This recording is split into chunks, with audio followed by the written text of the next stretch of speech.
Hey, Chris Lehman out here today. We're with Speed Farm. We've got the Talaria Sting R MX4 and we've got the Land Moto District Scrambler. I've ridden both these bikes, I'll be honest with you. This is an entry-level bike. It's more like a dirt bike for sure. This thing is fast. It's got a ton of power, massive brakes, huge battery, like excessive range. I'm at 65-70% battery. We've been riding for probably an hour and we're mostly wide open throttle. The suspension is great, but what I like best about this bike is the geometry. So you can really lean it over. It kind of rides like a motorcycle. You do a lot of counter steering, little gyroscopic effect like this when you're cornering. It's a ton of fun, and for somebody like me, I can't ask for anything better. Let's go mode 4.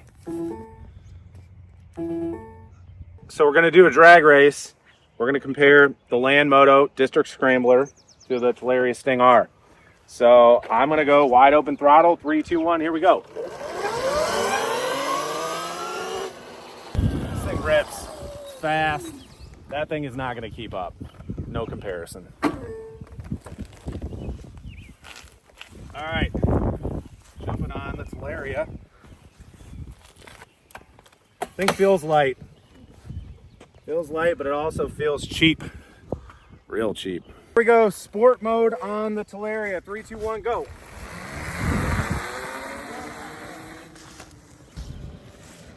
There's no comparison. These brakes suck, by the way. All right, so the rundown on the two bikes. This bike would be a beginner bike. I would say that if you're on a tight budget, you maybe spend this kind of money on it, but you're not gonna spend an extra $5 grand, $4 grand, even $3 grand. I think this is $69.95. So for an extra $3 grand, you get twice the bike, more power, better battery, better handling, better components, made in the USA, made in Cleveland, Ohio. I'm not buying this bike. I mean, I'm sure there's people out there that would, but for me, the best money is buying the Land.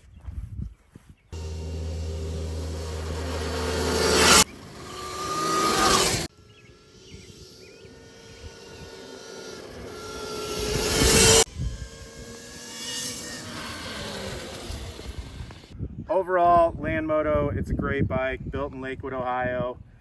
This bike's got the upgraded Magura front and rear brakes. It's got the bigger battery on it, which you pay a little bit more for, but you get a ton of range. We're at 60% battery right now. We've been riding for an hour and a half, pretty hard. I would say this is a bike that's not an entry-level bike. I went with the 15-tooth front sprocket. Get a little bit more power, torque, sacrifice maybe 6-7 miles an hour, but for me it's worth it. I'm a bigger guy, weigh about 215 pounds. This is a great bike. You put me on one of those inexpensive competitor bikes and I would break that thing in a heartbeat. So overall, I'm extremely happy with it. I purchased this from Land about 2 weeks ago and I've been riding every day and couldn't be happier. Thanks, guys.